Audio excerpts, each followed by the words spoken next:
los neurólogos, pero era para precisarle que el contorno que ustedes tienen del seno longitudinal empieza en el punto brecma, acá adelante, y termina más o menos en el punto ilion, ¿ya? Ese es el trayecto del seno longitudinal superior. La cara interna de la base del cráneo nos muestra las tres fosas, suelen llamarse fosas donde se alojan los lóbulos del cerebro. La fosa anterior, en la que más o menos coincidentemente nace el primer par craneal. ¿Se acuerdan del nervio olfatorio? Ahí tienen ustedes la lámina cribosa del etmoides, ¿no? Acá, ahí tienen la apófisis cristagal y se inserta al lado del cerebro. Luego pasan a la fosa cerebral media. Esta es bien compleja, esta fosa. ¿Por qué? Porque, por ejemplo, acá está la silla turca, donde está el cuerpo del esfenoides. Acá está ella rodeada por las apófisis clinoides. Luego tienen el costadito, hay un surco, ese surco era ocupado por el seno cavernoso, ¿no? Aquí está el agujero óptico y esta serie de agujeritos que empieza acá con el agujero redondo mayor, el agujero oval, el agujero redondo menor, que son de grata recordación para el trigémino. Trigémino 1 se va por el agujero esfenoidal, que es este de acá. El trigémino 2 entra por el agujero redondo mayor. Y la tercera rama del trigémino, que contiene la información mixta, motor y sensitiva, pasa por este agujero llamado agujero oval. Sin embargo, el agujero redondo menor, también llamado agujero espinoso, da paso a la arteria meningia media. Y este agujero es importantísimo. Por aquí hace su asomo al cráneo la carótida interna, nada menos, que luego va a pasar por el seno cavernoso, se va a dar un duchazo ahí en el seno cavernoso, se baña de sangre venosa y luego ya se va a distribuir en sus ramas llamadas cerebrales, ¿no es cierto? La media, la cerebral anterior con sus comunicantes, etcétera, etcétera. Y más atrás ya encuentran ustedes el peñasco, ¿no? El peñasco es esta estructura, ¿no? Que va a entrar de afuera hacia adentro y va a formar este agujero que se llamaba rasgado anterior y este otro que se llama agujero rasgado posterior, donde nada menos por ahí pasa el 9, el 10, el 11, que son pares craneales, más la vena yugular interna. Por eso que le llaman con razón a este el agujero yugular.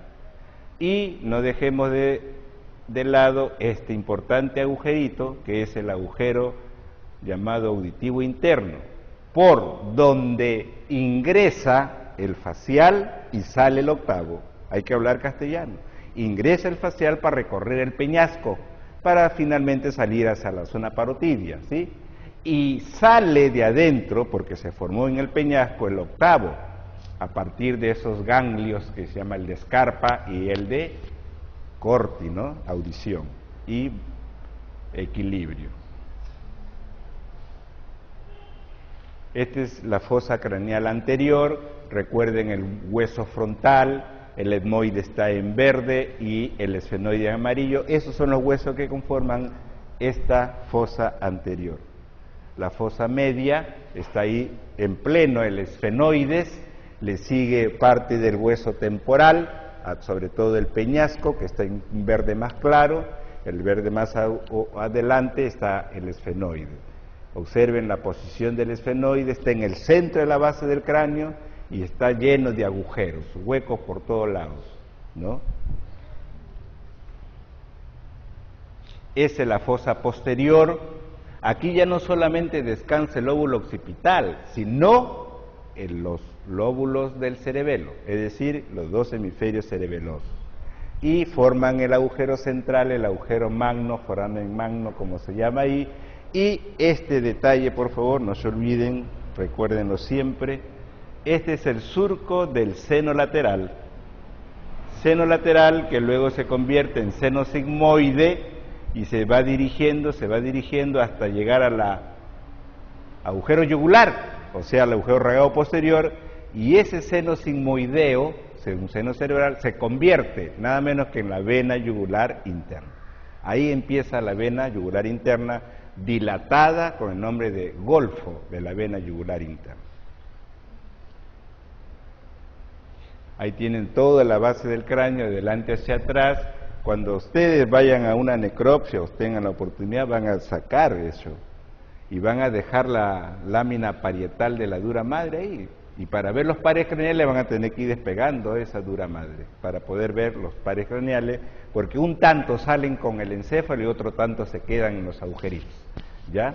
Ahí le va a traer problemas la arteria carótida interna, la arteria vertebral con el tronco basilar sobre todo, ¿ya? Ahí van a haber complicaciones, pero con destreza se hacen las cosas bien, con paciencia. Los huesos de la cara, ya dejamos un poco los huesos del cráneo que conformaron la bóveda y la base. Y los huesos de la cara está constituido por un conjunto de pequeños huesos, todos son huesos irregulares, empezando por el mayor de ellos, que es el maxilar superior, que está en el centro, de color amarillo, ¿no? Y este hueso, este de acá, va a formar, 1, la cavidad orbitaria, 2, las fosas nasales, 3, la boca. O sea, es un hueso eje, central, es un eje importante, es un hueso importante, inclusive cuando Leffler hace su clasificación de fracturas, por encima, por debajo y más abajo, ¿ya?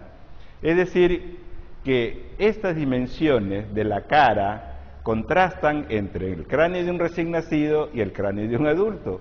Observan ustedes que la cara de un recién nacido es pequeñita, primero, porque no hay aumento de tamaño de los senos paranasales, el niño no mastica y por lo tanto no hay aparición de dientes, por lo tanto los maxilares son pequeños. Lo único grande que tiene el niño es la cavidad orbitaria, porque como ustedes saben el ojo se formó junto con la masa encefálica, es decir, con el telencéfalo, como una extensión del telencéfalo. Sobre todo que los senos paranasales son muy rudimentarios, están presentes pero son rudimentarios, comienzan a crecer después de los 2 años, 7 años, 8 años, ya están identificados los senos paranasales, sobre todo el seno maxilar y el seno frontal, que son los que más rápido desarrollan, son los más grandes. Ahí los tienen, ¿ve? Tienen acá ustedes una vista de los senos maxilares en la parte superior, bien grandes. El otorrino tiene mucho problema cuando va a drenar este seno maxilar, ¿no? Porque el orificio de expulsión de lo que se haya retenido en este seno está en un nivel más alto que su base. Entonces tienen que inclinar la cabeza, hacer movimientos a fin de que salga el contenido sinusal. Tienes acá los senos frontales, ya crecieron, ya desarrollaron, y estos son los famosos meatos. Recuerdan ustedes que los meatos son superior, medio e inferior, pero solamente en los 2 primeros drenan los senos, y es más, por encima del meato superior hay un receso que se llama receso esfenomoidal, y ahí va a drenar este que está debajo de la silla turca, el seno esfenoidal. Él es el único que no va a un meato, él va al receso esfenomoidal, por encima del meato superior, por encima del cornete superior. Santorini describió un cornete suyo, él nomás lo ha visto, pues, dice que hay un suprameato, y que ahí va el seno esfenoidal, ¿no? Y acá tienen ustedes en este corte frontal, tienen acá los senos frontales, los senos etmoidales, miren, numerosos son, bastantes celdillas, son los senos maxilares. Todos ellos comparten una denominación común, drenan en las fosas nasales.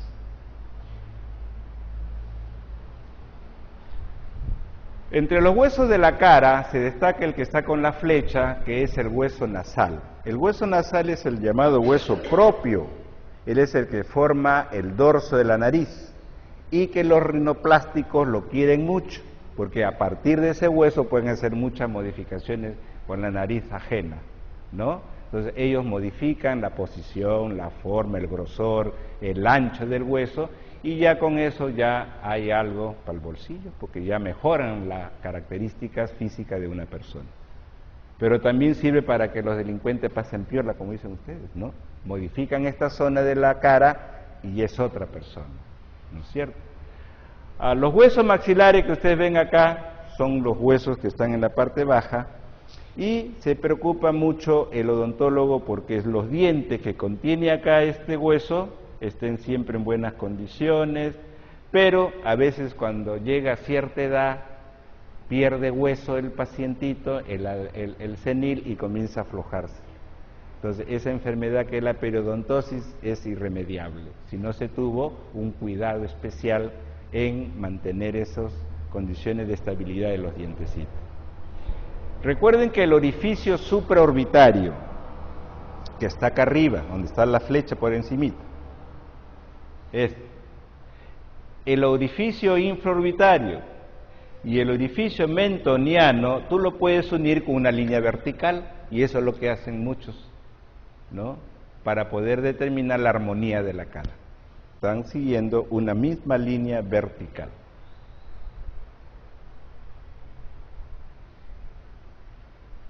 Ahí tienen ustedes los huesos malares, los huesos de los pómulos también ahora se modifican esta posición, esta forma, grosor, ancho, cuando están muy separados. Pero los huesos malares son asientos de traumatismo directo de cara. Y a veces tienen que estar sacándole el hueso que se le ha metido más adentro. El peligro mayor es la órbita. Definitivamente, cuando se atraviesa acá un problema, la órbita, hay que cuidar mucho el ojo del paciente, ¿ya? El hueso malar forma parte del arco cigomático, y ustedes lo ven uniéndose en la flecha con el hueso rojo, que es el temporal. Entonces, ellos prestan cada uno una apófisis, que se llama apófisis cigomática del malar, más apófisis cigomática del temporal, resultado, arco cigomático, o asa de la calavera, ¿no? Los huesos más complicados están aquí. El palatino, ahí está la flecha arriba, señalando la posición del palatino, forma parte tanto de las fosas nasales como de la boca. Como tiene la forma de una letra L, la porción vertical forma parte de las fosas nasales, pared lateral, y la parte horizontal forma parte de la boca, del paladar duro. El cornete inferior, de los 3 cornetes que tenemos, solo el cornete inferior es un hueso propio de la cara, es un hueso aislado, tú lo puedes tener en tu mano.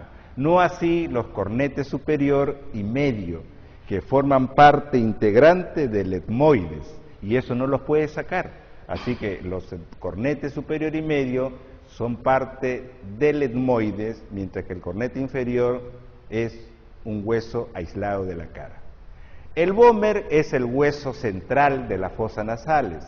Él, junto con la lámina perpendicular del etmoides, recuerden ustedes, forma lo que se llama el tabique óseo, recuérdenlo bien. Cuando ustedes se tocan esta parte de su nariz adentro, se están tocando el cartílago, no se están tocando el vómer, menos la lámina perpendicular que está más arriba. Así que mucho cuidado cuando le tocan a un pacientito, esto es su cartílago septal, o cartílago cuadrangular, como suele llamarse, ¿no? Y el lagrimal es un hueso que se puede romper en cualquier golpe que recibe el paciente, por ejemplo, en la entrada de la órbita, acá adentro. Estos mismos anteojos en un accidente puede ocasionar que vidrio o el mismo metal pase directamente al unguis o lacrimal y lo dañe. Y como consecuencia de ello también puede dañar el ojo, ¿no es cierto? Entonces ustedes tienen arriba, ¿no?, al unguis. Vamos a ver dónde se puede ver. Es la entrada de la órbita, ¿no? Unguis por acá, no veo. Bueno, este es un paciente, es un unguis, pues. Pero el unguis está situado en el lado interno de la entrada de la órbita, no se olviden. De los huesos de la cara, este es el más grande, el más voluminoso, tiene una forma más o menos ya parecida a una herradura. Los otros eran todos amorfos, los huesos no tenían forma definida. Este, en cambio, sí parece una letra U, aunque yo sea alianza, pero no puedo pronunciar bonito esa letra. La forma de herradura que tiene este hueso mandibular le da pues esta apariencia y suele dividirse así: rama, Cuerpo. La rama presenta cóndilo, cuello del cóndilo, apófisis coronoides, cortadura sigmoidea.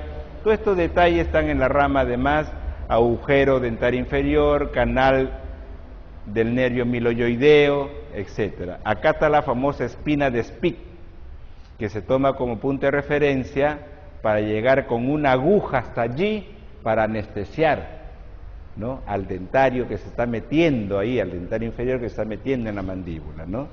Es una práctica odontológica muy frecuente, poner una troncular en las inmediaciones de la famosa espina mandibular, língula mandibular o espina de Spic, como suele llamarse. Observa esta unión, rama más cuerpo, resultado gonio o ángulo de la mandíbula. Luego tienes acá el cuerpo de la mandíbula, reborde alveolar donde están los dientes, reborde inferior, límite superior del cuello, y te vas hasta acá, hasta la sínfisis del mentón. ¿Ya? Ahí está la clasificación del Lefford. El estudioso nos dijo que habían 3 niveles de fractura en cara, y esos 3 niveles aún se mantienen en cirugía maxilofacial. Dice que este es el nivel inferior, Lefford 1. Observa que la fractura pasa por el cuerpo del maxilar superior y luego pasa por la base de las fosas nasales. Lefford 2, la fractura está cercana a la órbita. Esta es una fractura muy grave, muy seria, que compromete tanto a la órbita como a la pirámide nasal. Esta es una vista lateral. Y esta es mucho más grave, la fractura superior del Lefford 3, observen, compromete prácticamente la cavidad orbitaria. Lesión grave. Las fracturas de la mandíbula son muy frecuentes. Pueden ser por golpes, caídas, accidentes de tránsito, y estos accidentes, miren cómo separa la rama de la mandíbula del cuerpo de la mandíbula a nivel del gonio. Esta es una fractura muy frecuente. Otra forma de fracturarse es a nivel del canino. Recuerden que este diente es prominente y aquí hace una prominencia y por lo tanto adelgaza el hueso, y ahí se puede romper fácilmente la mandíbula, ¿no? Por lo tanto, también pueden haber mandíbulas detrás de los premolares y que compromete el agujero mentoniano. Hay ruptura de la rama de la mandíbula y hay ruptura de partes de la rama, es decir, se separa la coronoides, se separa el cóndilo y los problemas de masticación están de paso. El paciente no va a poder mover su mandíbula y hay que fijarse. ¿Cómo lo van a alimentar? Por vía retromolar, a través de una sonda o vía nasogástrica. Es la única forma, ¿ya? Pasamos a cara, ya para terminar, un poquito más falta, y esta es la porción visible, la porción que nos da la facie. El término facie se refiere al aspecto de la cara. Hay quienes tienen una facie de cansado, facie adormecida, fascia de enamorado, inclusive, ¿no es cierto? Todas esas son expresiones y que te las dan los músculos subyacentes de la piel, que se llaman los músculos de la mímica. Es una fascia, por ejemplo, de máscara, la fascia inexpresiva. La fascia, por ejemplo, de el ex político Pérez de Cuéllar, ¿no? ¿Viste su cara? Es inexpresiva, cara de máscara le llaman, ¿no? Y otras obedecen a enfermedades como Parkinson, ¿no? Es muy frecuente ver estos pacientitos con ese tipo de fascia parkinsoniana, ¿ya? En todo caso, la fascia te da el estado de ánimo de una persona. Ahí tienen ustedes, ¿ve? Feliz el de abajo, ¿no? Él es feliz ahí. Las mejillas del recién nacido bien prominentes. ¿Por qué? Porque la bola adiposa de Bichat es prominente, ¿no? Acá tienen la expresión de un niño contento, inocente, ¿no? Aún no hay líneas o arrugas, miren, ¿ve? Eso significa que con el paso de los años, los músculos van perdiendo elasticidad, la piel va perdiendo agua, se va deshidratando. Por eso que los cosméticos vuelan, ¿no? La mayoría quiere ser farmacéutico, porque saben que las mamás después de los 40 tienen que acudir al farmacéutico, ¿no?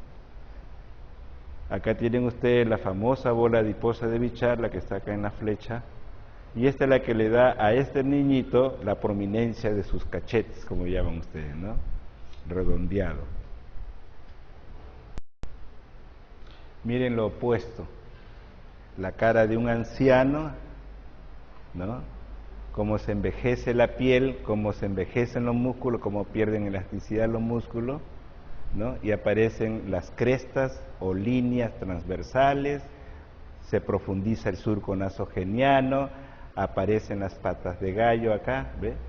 Aparece un surco subpalpebral muy frecuente en los ancianos, pero esto también a veces obedece a ciertas lesiones renales, ¿no? Así que no se confíen. La telangiectasia, por ejemplo, es un paciente que puede haber consumido alcohol toda su vida, ¿no?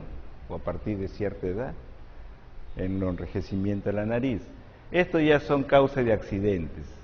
Estas son las famosas hojas, ¿cómo se llama? Ojo de mapache, ¿no? Aquí lo tienen ustedes, el famoso ojo morado, ¿no? Esta es otra lesión característica por golpe. Todo esto ya es traumatismo, ¿no? Miren cómo cambia las características de la piel de una zona a otra y cómo a veces el sangrado es más profuso en una región que en otra. Los músculos de la cara son los músculos de la expresión. Observen ustedes la expresión de esta persona. Evidentemente alguien está jalando hacia acá, y quien jala hacia acá es precisamente los músculos sanos, porque este es el lado de la cara lesionada. La piel del labio inferior cae, el párpado no lo puede juntar porque no hay acción esfinteriana del auricular de los párpados. Pueden notar ustedes cómo la saliva va cayendo, cómo hay el lagrimeo, epífora, el lagrimeo como se ve en estos pacientes. Todo esto es un problema neurológico en el fondo, ¿no es cierto?, que puede haber tenido su asiento en una lesión del nervio facial. Los músculos inervados por el nervio facial se le llaman músculos de la mímica, y estos músculos tienen una función. Al rodear los orificios de la cara, actúan como esfínteres o dilatadores. Por ejemplo, el orbicular de los párpados protege el globo ocular cuando tú lo cierras fuertemente, como una acción de defensa, o en el acto de dormir, o en el parpadeo. En la boca, ¿no? Cuando los niños nacen, ya están buscando el pezón. Nadie les enseñó a mamar, pero ellos aprenden por el grado o nivel de sobrevivencia que adquieren.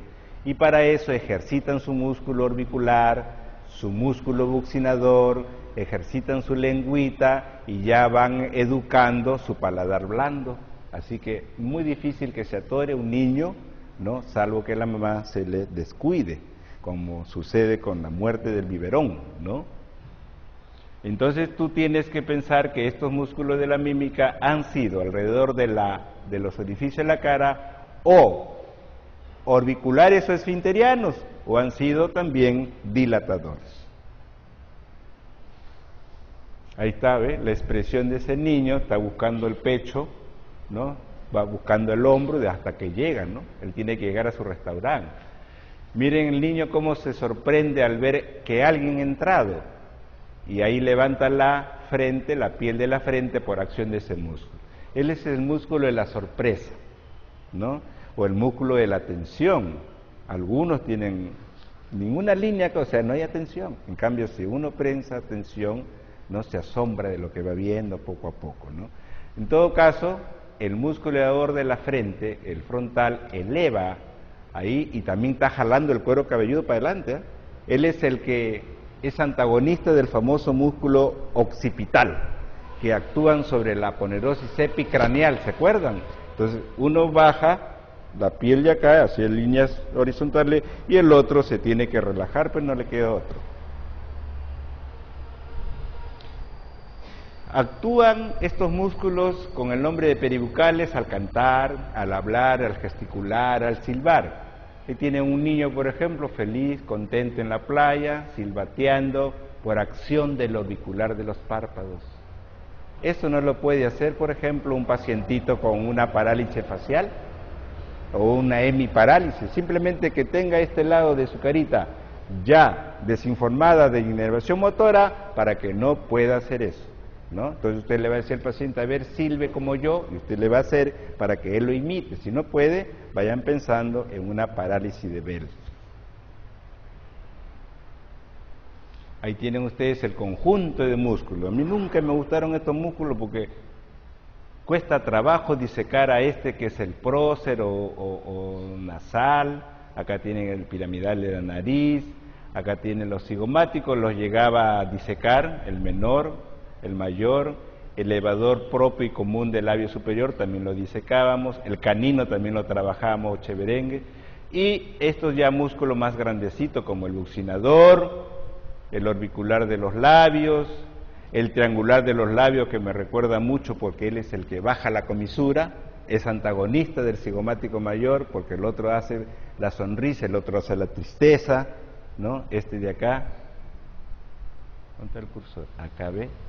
Este músculo se llama el cuadrado del mentón, este se llama la borla. Observa que estos dos músculos, tanto el cuadrado del mentón como el triangular, protegen este orificio que se llama el mentoniano. Lo mismo sucede con los de arriba, los elevadores del labio superior, ¿no? Tanto el común como el propio van a proteger al agujero infraorbitario y su contenido. Y este de acá, el superciliar, que es este de acá, el músculo del entrecejo, ¿no? Es el músculo de la furia, él es el que protege a los elementos supraorbitarios. Ahí tienen el orbicular de los labios, muy conocido por la función que realiza. Muy bien el niño se alimenta con ese músculo porque le permite aspirar la leche materna. Entonces, cuando se contraen con el músculo buccinador, ¿no? Permite que los alimentos no se escapen de la boca. Entonces usted lleva un bocado y el auricular de los labios lo atrapa y el buccinador lo comienza a acomodar entre las arcadas dentarias y usted comienza a hacer su masticación, ¿no? Si eso no lo puede hacer un sujeto, si eso no le es posible hacer, piensen en una parálisis facial. El buccinador es ese músculo cuadrilátero que forma la mejilla. Recuerdan ustedes, también se le llama a esta zona la zona cigomática, pared lateral de la boca, y es atravesada por el conducto de Steno. Recuerden ahí ese conducto que viene desde la parótida, ¿no? Ahí está en la flecha, ¿no? Un paciente con lesión del buccinador no puede tocar este instrumento, definitivamente, no puede tocar, porque el buccinador es el que va a aumentar el diámetro transversal de la boca, acción de soplar, ¿ya? Y el conducto de Steno que lo atraviesa, pues es importante, ¿no? Ese es el conjunto de músculo de la mímica. Vayan sacando ustedes sus conclusiones, ¿no? Qué importantes son estos músculos, cómo se puede rehabilitar una paciente o un paciente que es portador de una parálisis facial, ¿no? Mucho se utiliza acá la fisioterapia, es decir, viene el fisioterapista, el fisioterapeuta y trabaja juntamente con el neurólogo, ¿ya? Ahí tienen ustedes el músculo orbicular de los párpados, el esfínter, el protector del ojo, ¿no? Él es también el que proyecta las lágrimas hacia afuera. Incluso se habla de un musculito que está en la parte interna de este. ¿Dónde está el cursor? Acá. Dice que una dependencia de este músculo orbicular se llama el músculo de Horner, que es el músculo que comienza a contraerse y comienza a comprimir la bolsa esa que contiene la lágrima, que se llama saco, ¿no? Saco lagrimal, y comienza el individuo a botar su lágrima de cocodrilo, pero bota, como una evidencia, ¿no? De que efectivamente es el músculo del lagrimeo. Y acá tienen ustedes el elevador del párpado superior, Bueno, este es un músculo que ya lo teníamos que haber visto anterior, ¿no? El elevador del párpado superior debe haber sido estudiado junto con el ojo. Su nombre lo indica, es el que es contrario al esfínter, que es el orbicular. Este músculo, por ejemplo, cuando se paraliza, causa la tosis palpebral, y si a eso le agregan otros síntomas, otros signos más, entonces ya tiene un famoso un síndrome, ¿no? ¿Se acuerdan ese síndrome? De Horner, donde hay vasodilatación, trastorno simpático, todo, y tosis palpebral. El paciente entra, lo ves, su carita, de frente le vas a tú por ese caminito, ¿ya? Clínicamente hablando, buscando esos síntomas. Ahí tiene usted el músculo nasal, el que está con la flecha azul, perdón, el que está con la flecha negra es el músculo nasal, músculo piramidal también le llaman. El otro es el músculo prócer, es el famoso músculo piramidal de la nariz, ¿no? El músculo del olfateo. ¿Cómo estará esta clase? ¿Cómo estarán, no? Así. Ese es el músculo del olfateo. Y acá, como conclusión de los músculos de la mímica, sabemos que el nervio facial no es solamente un nervio motor, es un nervio complicado, nos ha complicado la vida en el pregrado. Es un nervio mixto, tiene 3 componentes, parasimpático, sensorial y motor. Solamente para los mímicos tiene este tipo de información, que es una información que va a los músculos derivados de el arco mandibular, que es los músculos de la mímica, ¿no? Por lo tanto es un nervio especial, no es un nervio somático cualquiera, es un nervio especial. Sus 2 troncos finales los termina dando en la región parotidia, y acá ustedes pueden observar el tronco superior, temporofacial, y el tronco inferior mucho más grueso, cérvico-facial. De este tronco cérvico-facial les recomiendo que vuelvan a leer el famoso nervio marginal, este nerviecito, ¿ya? Que se llama también el nervio de Jaffe. Cuando los alumnos disecaban ese nervio, se les volaba y ya ellos decían, ya fue, ya se lo llevaron. Pero si se lo llevan en la cirugía, tengan mucho cuidado, porque ese es el nervio que va al triangular de los labios, al cuadrado del mentón. Y si ustedes le cortan la inervación motora a esos 2 músculos, el paciente, después de una intervención quirúrgica en la región submandibular, donde está la famosa glándula, el paciente no se lo va a agradecer, porque va a regresar con el tic por largo tiempo. Entonces, ustedes le hicieron un buen tratamiento quirúrgico, pero le hicieron un daño neurológico, porque no se tomó en cuenta ese nerviecito, que hace una curva ahí en el famoso cuadrilátero de Figolini. Quiero que lo vuelvan a recordar. El cuadrilátero de Figolini es un cuadrilátero diseñado debajo del borde de la mandíbula, ¿ya? Y ahí recorre ese nerviecito. Bien bandido es, porque no lo pueden ver todos. Ahí está abajo, ¿ve? El verdecito, el verde. Este de acá, ese es el famoso nervio de, ¿qué te dije? De Jaffe, ¿no? El que está más abajo, este ya se va al cutáneo del cuello, este ya es la rama cervical del facial, ese ya no tiene que ver. Pero el de arribita sí. ¿Por qué se llama marginal? Porque está justamente entre la cara y el cuello, ¿ve? Ya más parece para el cuello que para la cara. Esa es la forma como se estudia las ramas del facial. Se pone delante de la oreja una mano y comienzas a poner tus dedos, ¿ve? La rama de arriba se llama nervio temporal, representa el meñique, le sigue el otro dedo, la rama cigomática. El dedo del centro es la rama bucal, luego le sigue la ramita de abajito, esa es la rama mandibular, y la última, el pulgar, te representa la rama cervical. ¿Cuál es el nervio que da el mandibular? El del dedo índice, y este es el dedo muy importante, ¿sí? Para todos los exámenes, ¿no? También es el dedo del ministro del Interior, proctológico, ¿ya? La lesión del facial trae como consecuencia dos fenómenos. Puede haber una paresia, que es una debilidad muscular, o puede haber una parálisis, que ya es identificación de la parálisis, significa que no hay movimiento, desaparecen los movimientos voluntarios y el músculo del lado sano, mira cómo va jalando la comisura, ¿no?, hacia el otro lado.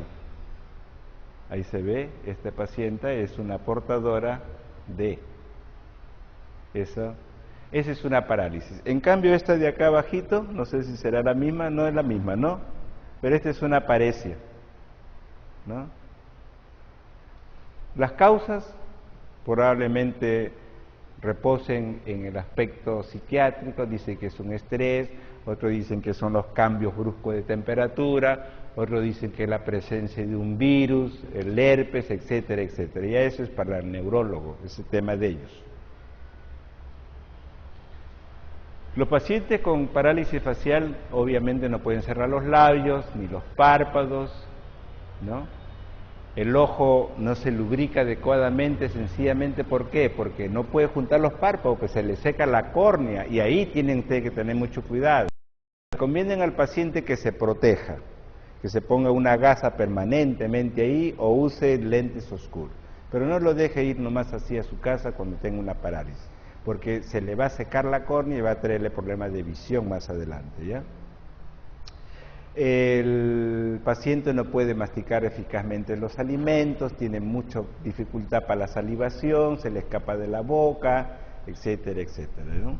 Y sobre todo miren cómo cambia, cómo se distorsiona la cara. Bell descubrió que esa era la parálisis porque cuando la persona junta los párpados, ¿no?, el globo ocular tiende a irse hacia arriba y hacia afuera. Entonces, esa posición es la posición de Bell, del globo ocular.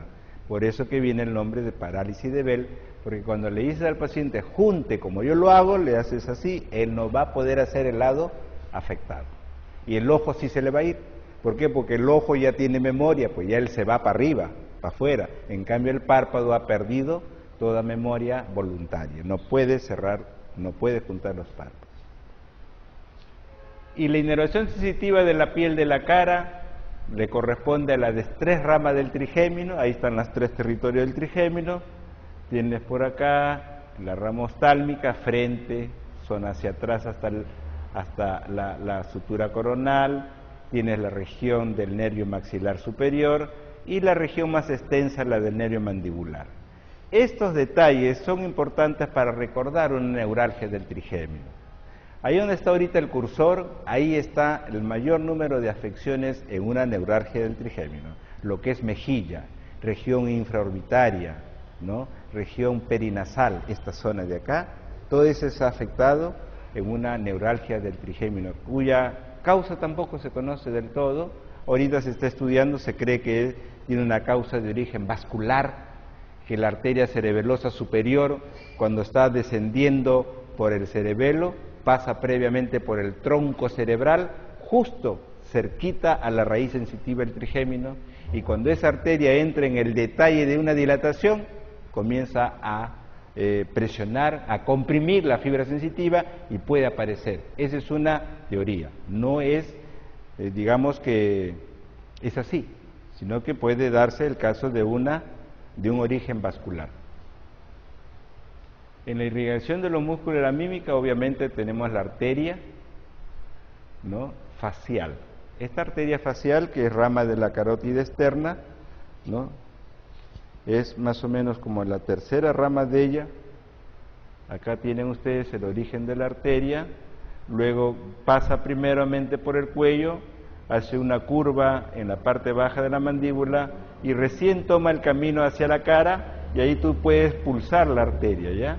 No te olvides que la arteria, cuando sube a la cara, va a seguir este contorno, ¿no?, sinuoso, tortuoso, ¿no?, y va dando origen a todas sus ramitas que van a encargarse de irrigar, sobre todo a los músculos de la mímica.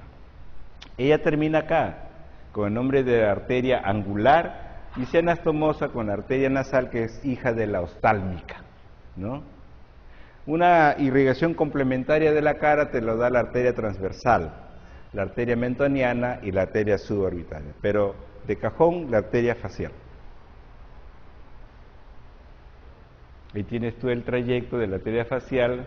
Cuando aparece en la cara, es decir, cuando ya está encima de la mandíbula, ahí pones el dedito y tú puedes tomarle el pulso arterial a la persona ahí, ¿no? Disimuladamente, la vas acariciando y le vas tocando el pulso.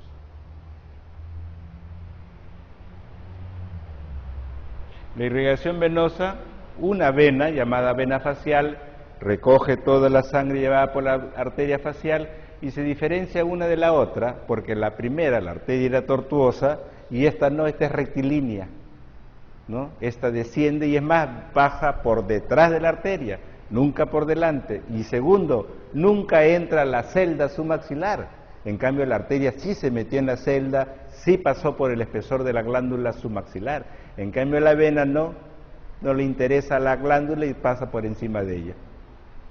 La arrocha, en otras palabras. Este triángulo fue estudiado con el propósito de explicar algo.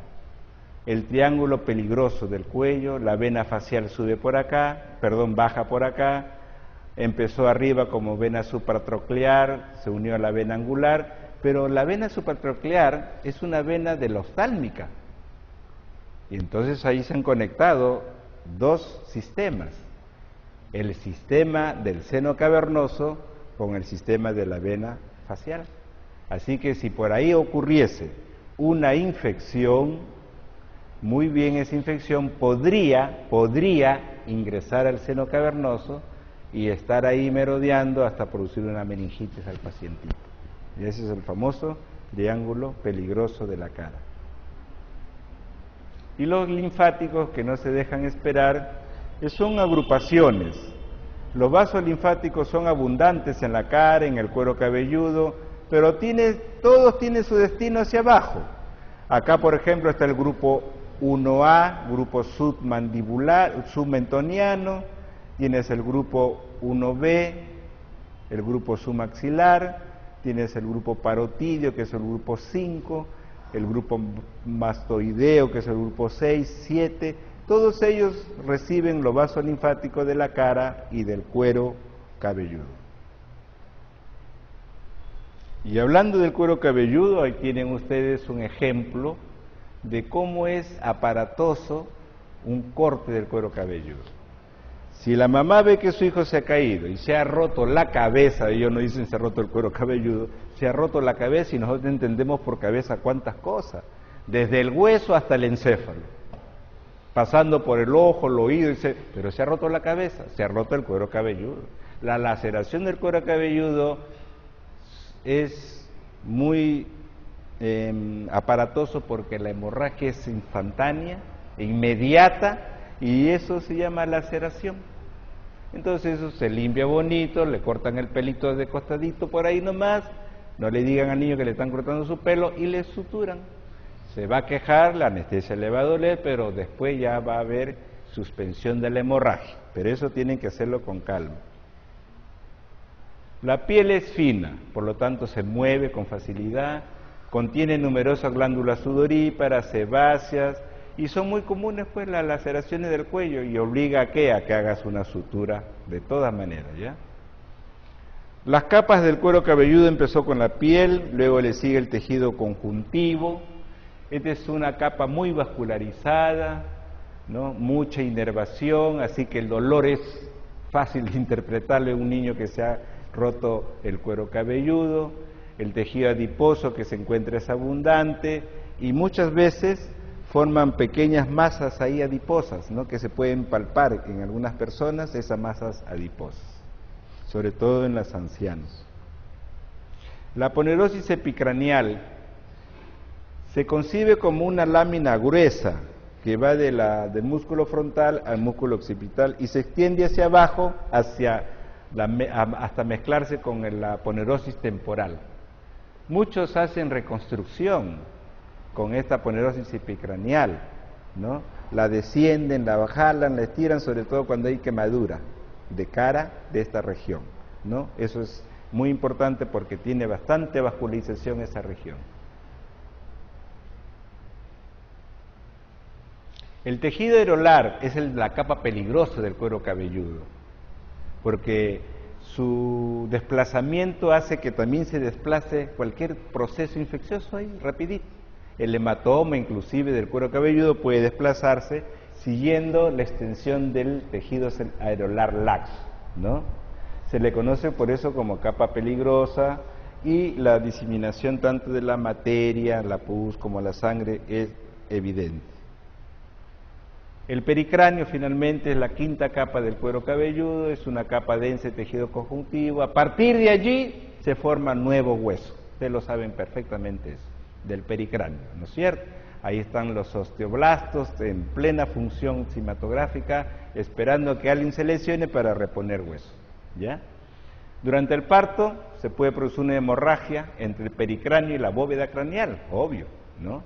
Esta ruptura, ¿no?, puede traer consigo una hemorragia. Esa hemorragia puede entrar ahí donde está ahorita a ver, arregles, no sé qué hice. Ya está, gracias. Acá, ¿ve? Acá recuerden ustedes que acá hay venas diploicas, ¿no? Hay venas que tienen conexiones con la sangre extra e intracraneal, sobre todo las venas emisarias, entre ellas la de Santorini, las venas diploicas, todas ellas están ahí esperando que algo ocurra para empezar a ingresar, ¿no?, sangre en sentido contrario, de adentro afuera o viceversa. Ya este es el cuero cabelludo, se ha quitado un segmento allá. Observen que se ha llegado hasta la dura madre, ¿no? Ahí están las granulaciones aracnoideas de Paccioni, tienen los senos venosos, ¿no? Más abajo sigue ya las capas de la dura madre, de la pía madre y la aracnoide, que probablemente la hayan conocido. Esta es la irrigación profusa del cuero cabelludo. Por un lado están las arterias, por otro lado están los nervios. Observen que las arterias vienen de adelante hacia atrás con ese nombre: supratronclear, supraorbitaria, temporal superficial, auricular. Una de las más importantes es la temporal superficial, la que está acá, la que en algunas pacientes se nota claramente el trayecto de la arteria, y tú puedes también ahí tocarla y ponerte ahí a pensar los latidos de la arteria. Es la arteria temporal superficial, la rama superficial de la carótida externa, de su terminal, y la región parotidia y su glándula. Es importante esta región por el contenido que tiene, que es la glándula parótida. Y así como hay también estructuras relacionadas con la glándula, como son, entre otros, el nervio facial, el nervio aurículo temporal, ¿no?, el mismo conducto de Stennon, que están en toda esta región que está ahí señalada por la flecha.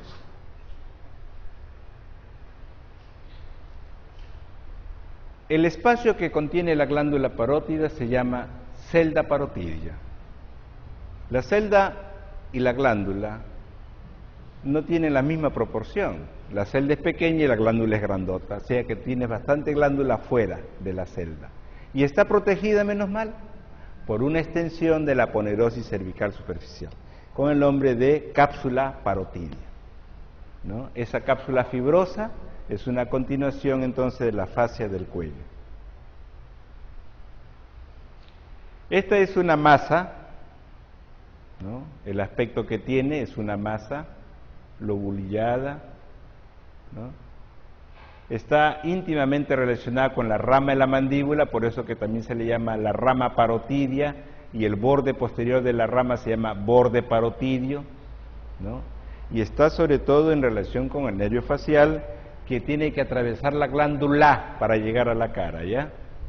Su forma, la forma de un prisma triangular, la base está afuera, ¿no?, y recorre el arco cigomático, y la extensión de esta masita glandular da origen al conducto de Stennon, con nombre de prolongación anterior de la glándula parótida. Ahí tienen ustedes el trayecto del conducto de Stennon. No mide mucho, mide 5 centímetros, tiene un diámetro de 5 milímetros, corre paralelo al arco cigomático, ¿no? Y finalmente va a atravesar el músculo buccinador, ¿te acuerdas?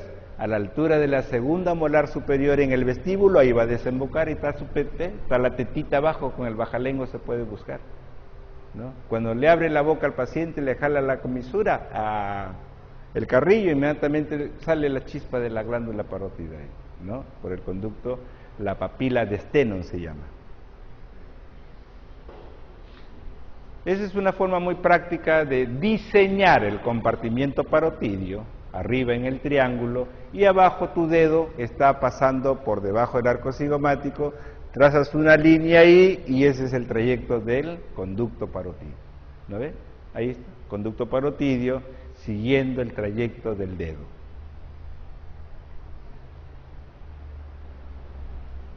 La glándula, como toda estructura, recibe irrigación, inervación. La inervación la recibe del nervio aurículo temporal.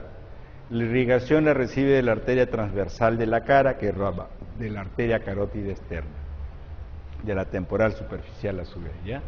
Los ganglios linfáticos que están alrededor de la glándula parótida reciben vasos linfáticos de la frente, de la región parieto-occipital, parietofrontal, etc., ¿no? Todos van drenando ahí. La glándula puede verse afectada por complicaciones con el mixovirus que la inflama, la hincha, el dolor es inmediatamente agudo en los niños, no pueden abrir la boca, ¿no? ¿Por qué? Porque como está comprimida en un espacio pequeño y revestida por una aponerosis, es inextensible ese espacio, entonces el paciente siente mucho dolorcito ahí, por presión, compresión del nervio aurículo temporal, ¿no?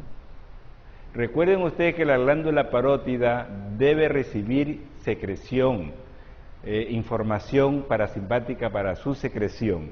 Y esta información parasimpática se la brinda el noveno par craneal, el nervio glosofaringeo, a través de una ramita que se llama el nervio petroso superficial. Muy bien, las fibras simpáticas son lo contrario, así que mientras haya hipersecreción, también puede haber la otra. La celorrea tiene su contraria, no hay saliva.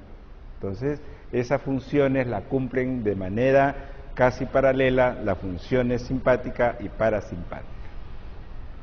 La saliva de la glándula parótida es espesa, es una saliva mucosa, ¿no?, que se diferencia de la saliva de la glándula submaxilar y sublingual.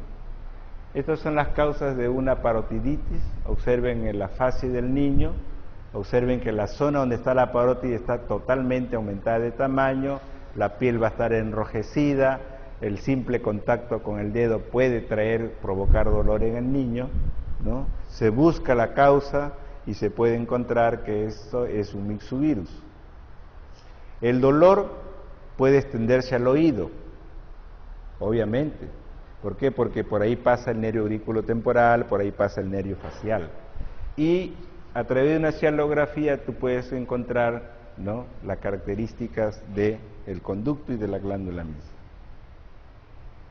Las regiones que faltan son maceterina, temporal y cigomática, y acabamos. Esta es la maceterina, es una región pequeña, cuadrilátera, ahí está debajo del arco cigomático, ahí está el famoso músculo masticador, uno de los más importantes para elevar la mandíbula, el cual se inserta en el arco cigomático. El nervio facial pasa por encima del macetero, una referencia importante para el cirujano de cara, ¿ya? Cuando quiere reducir arco cigomático a veces se llevan ramas del facial. Ten mucho cuidado, ¿ya? Disecar bonito eso para evitar esas lesiones posteriores.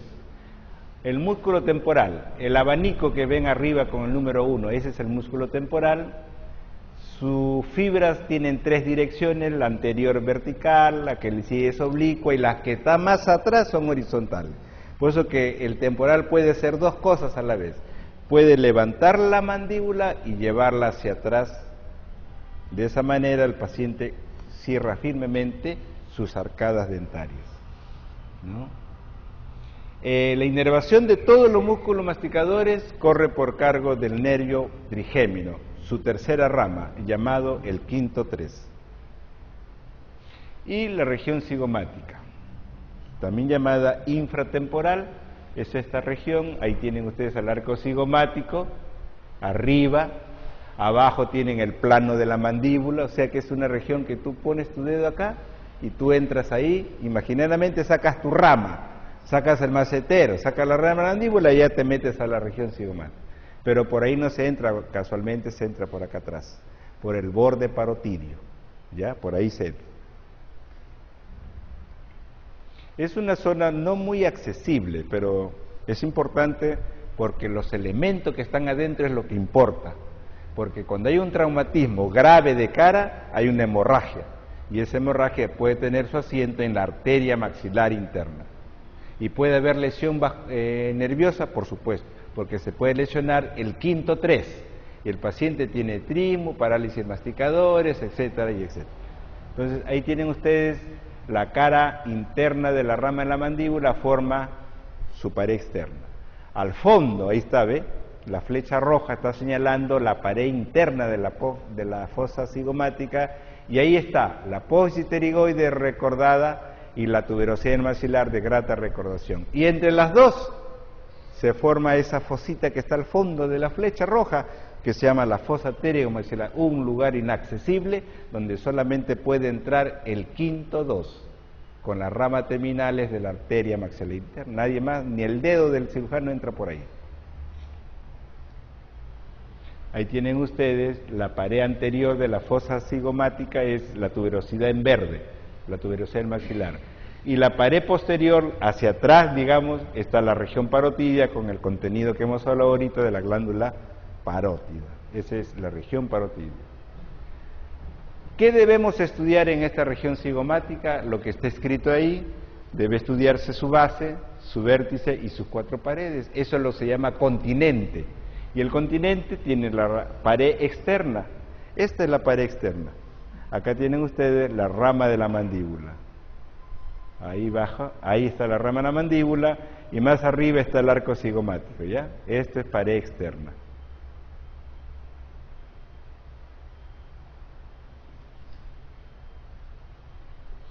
La pared interna sería, en todo caso, donde está la tuberosidad del maxilar, la apófisis pterigoides y esta comunicación directa con la fosa pterigomaxilar.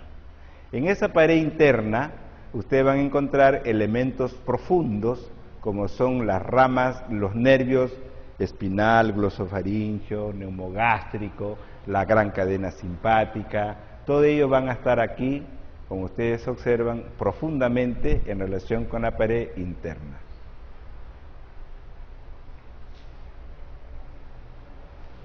La pared anterior, nuevamente mencionamos acá, la tuberosidad del maxilar superior. Estos huequitos pertenecen a los nervios, a los agujeritos de los nervios y las arterias que venían a los dientes.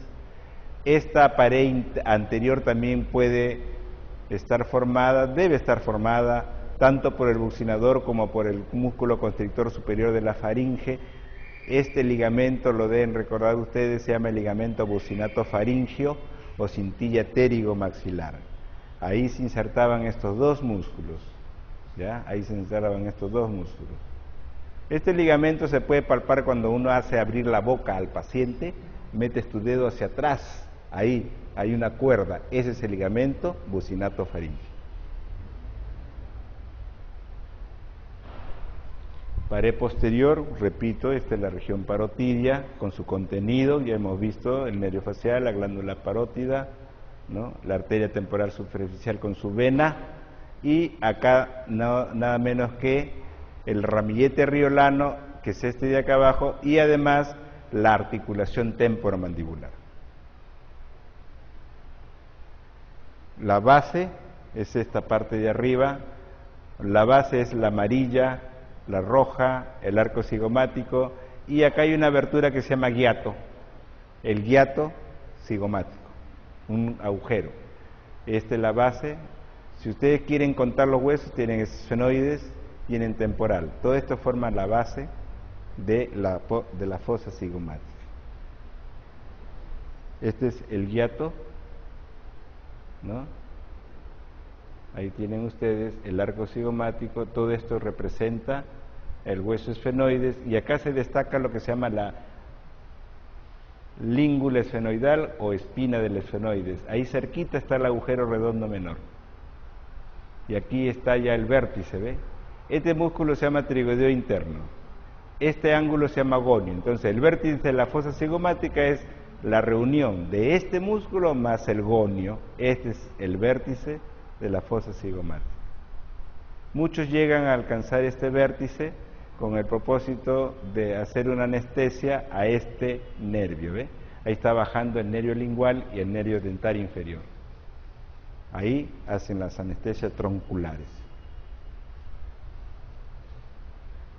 Contenido, esta es la relación del contenido, apréndanse a partir de acá. Plexo venoso pterigoideo, muy abundante, puede producir un hematoma por salida profusa de sangre ante un golpe ahí, sobre todo cuando compromete al seno maxilar, cuando compromete el arco cigomático.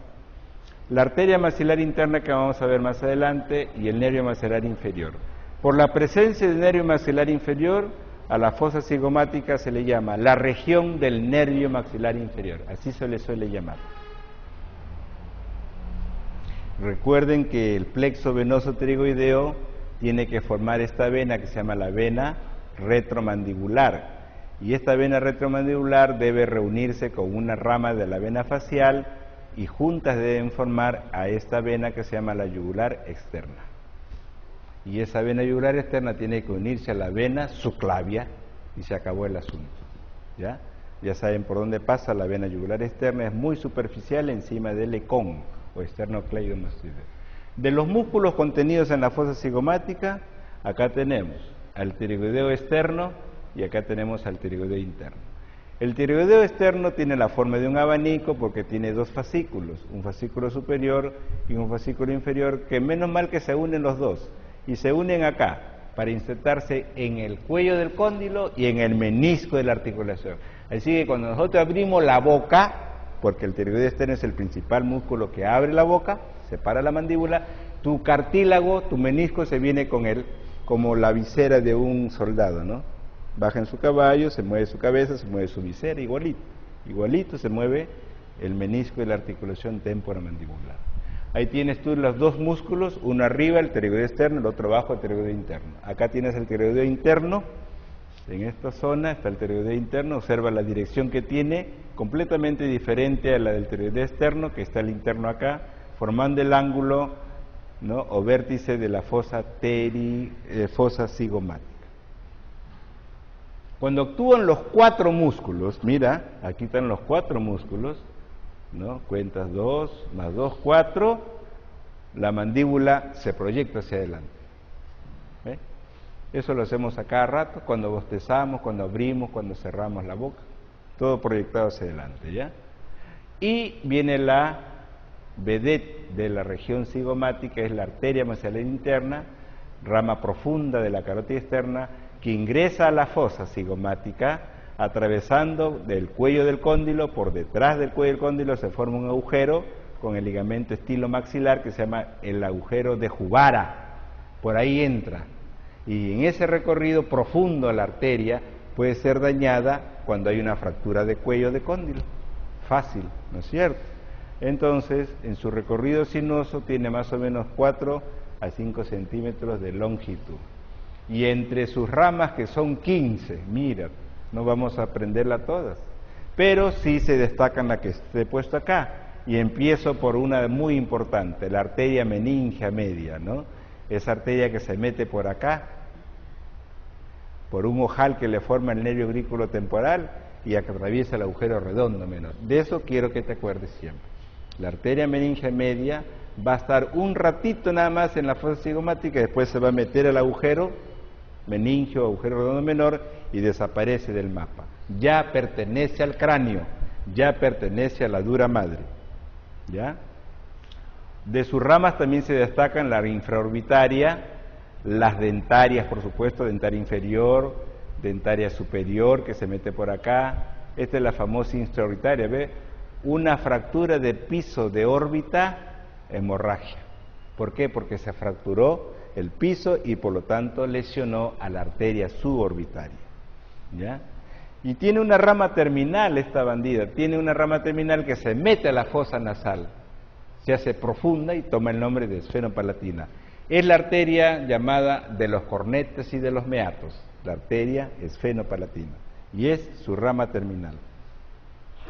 En su recorrido intracraneal, la meningia media merece un repaso. Dice que ya se ocultó. Perfecto, ya no la vemos, se me hizo intraósea. Y aquí está el punto terium. ¿Sí? Ese es el punto terium. Ahí reconoces tú la dirección de la arteria, cómo toma rumbo hacia arriba. Y mira lo que puede pasar. Se puede ver una lesión de arteria meningia media si hay un golpe directo contundente como un golpe con martillo, o lo que pasó a este jugador último del argentino, ¿se acuerdan ustedes? Jugando fútbol no se chocaron dos jugadores.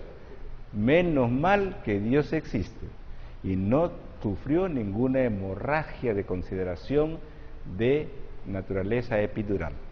Si fuera así, esa arteria con su hemorragia hubiera ocasionado ya una compresión a la corteza motora y adiós jugador, ¿no es cierto?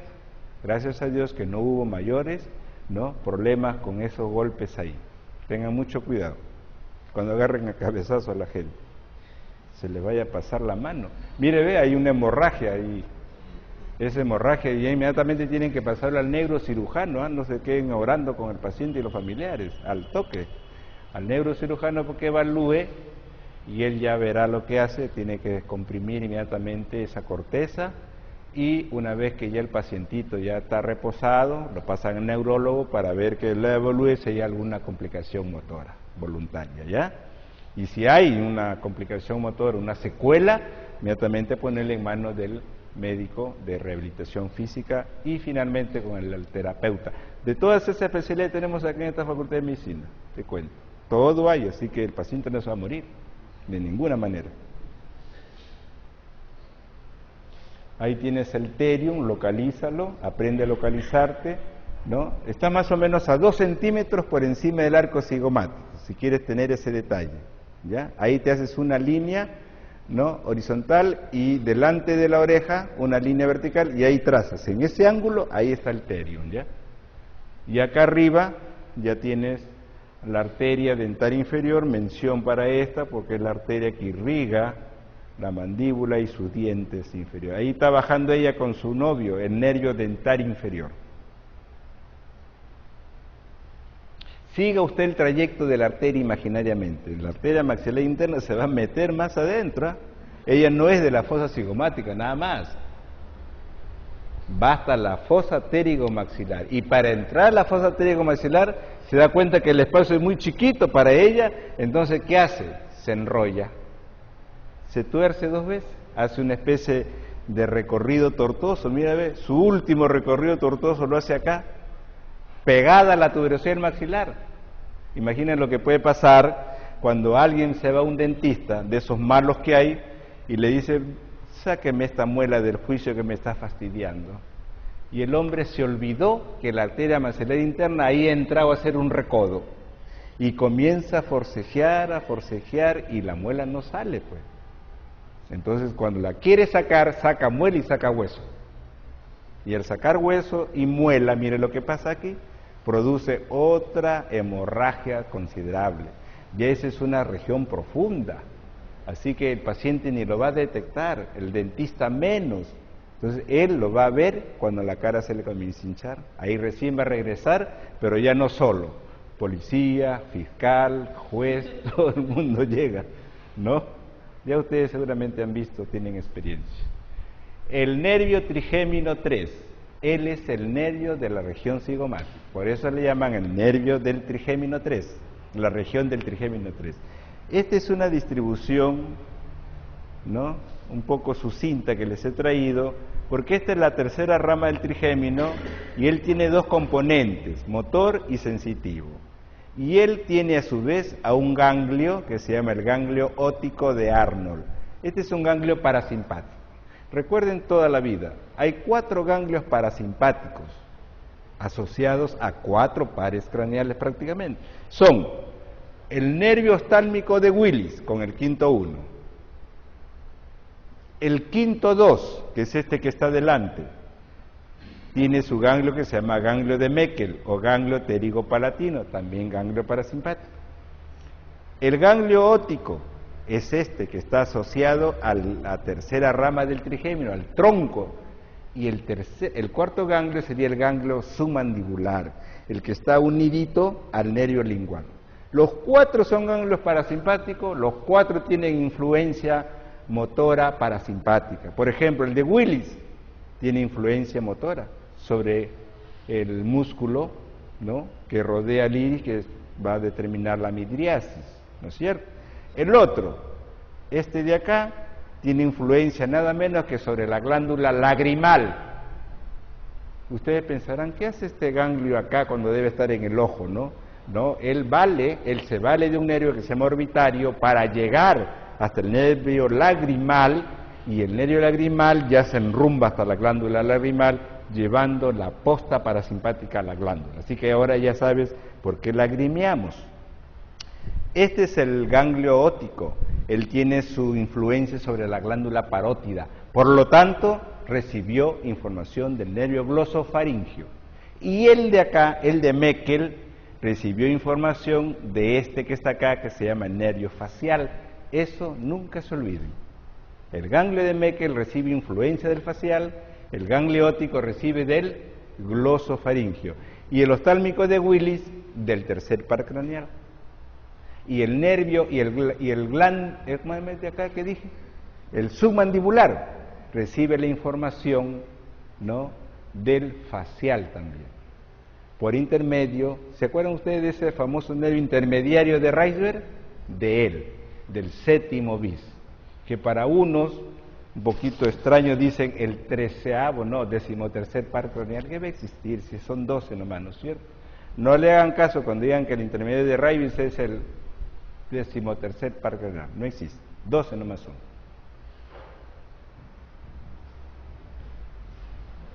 Y acá tiene usted el origen de las ramas del trigémino. Ustedes saben perfectamente, ese es el ganglio de Gasser, ¿no? Esta pelotita que está ahí apoyándose en el peñasco temporal, quinto 1, quinto 2, y aquí está el quinto 3, ahí está el ganglio óptico, y aquí están las tres ramas las ramas clásicas de este nervio, el aurículo temporal, que le hace el ojal a la meninge media, este es el nervio dentario inferior, y este es el nervio lingual. Más detalles, un ratitito nada más, unos segundos más y nos vamos. Hazte un diseño. Debajo del arco cigomático, apófice coronoide, cóndilo. Y este triángulo te va a llevar a la fosa cigomática. Busca el nervio con una aguja, inyecta alcohol ahí y le habrás hecho un gran favor al paciente portador de una neuralgia, ¿ya? Ahí. Pero apréndete esa zona. Reconoce la zona debajo del arco cigomático. Aquí tienes un resumen de la distribución del quinto 3. Se destacan entre ellas las ramas lingual, que es este que está acá adelante, ¿no? El aurículo temporal, que es el que le hace el ojal a la arteria, meninge media. El dentario inferior, que es el nervio de los dientes. Y todas las demás son ramas motoras para los músculos, como son el temporal, el macetero, los pterigoideos. Y además una ramita para la mejilla. Cuando eso se meten clavos, agujas, no sé si le dolerá, ¿no? Pero a mí sí me duele cuando me hinco acá, porque aquí está el nervio bucal, ¿no es cierto? Ahí se va el nervio bucal a la mucosa de la mejilla. Aquí está el que te hablaba, ¿ves? Este es el ganglio submandibular, está unido al nervio lingual, y aquí es donde llega el nervio intermediario de Reisberg con el nombre de nervio, que ya me olvidé, ¿cómo se llama el intermedio de Reisberg? Nervio, cuerda del tímpano, gracias maestro, cuerda del tímpano, que es rama del facial obviamente, ¿no es cierto? Y ahí se une, ¿ve? ¿Dónde está el cursor? Acá está, ¿ve? De aquí sale el nervio facial, su cuerda del tímpano, se llama cuerda del tímpano porque rodea la membrana timpánica. Luego se va por el peñasco, sale del peñasco, se mete en la fosa cigomática, y mire, ese recorrido, ¿quién lo habrá disecado? Yo nunca en mi vida. Pero ahí se mete hasta el nervio lingual. Y ya con eso llevó la influencia al ganglio, ¿cómo te dije que se llamaba? Submandibular. Por su parte, el nervio dentario inferior está acá. Recuerda que el nervio lingual va a terminar en los 2/3 anteriores de la lengua.